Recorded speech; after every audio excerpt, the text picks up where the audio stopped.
Вероника нещо да кажа. Самообслужване какао. Сега ще пътме и манго, ето го него и така. Ето го и процеса. Ето, намирате кода, така. Ето, кунц кактус 1 литър. Сега го слагаме върху везната и ето, отпада. Трябва да отпадне всеки един артикул. Така. Сега един. Така. Неговото е така. Слагаме него. Отпадне той. Залката. Ще наленчи. Ето. И преотпадника. Добре. Един. Втори.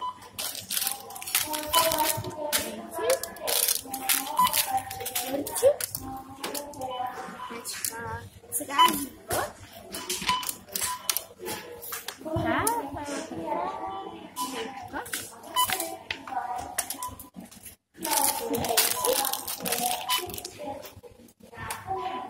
И последно. Готово. Сега плащане. Плащане в брой. Така, 25 лева и 45 стотинки. Ето, така. Колко? Така, ето, така. И слагаме ги в това нещо. Ето, вижте. Ето така, слагаме ги. Той не ги взима. Той не ги краде. Ето. Ето пак ги бяха и до 10 лева. До 30 лева се бяха.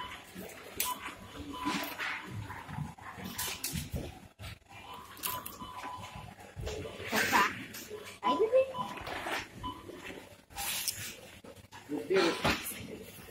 Сега чакаме да ни върне. Върна ни ги, нещо не ги иска. Чакай. Така, втори опит. Така. Айде, взимай ги. Така. Дадахме ги. Така, ето изписах само какво се обработва. Арест 4,55. Ето, много нещо било, бе. Като знаеш, че се слага на везната и не се маха, лесно.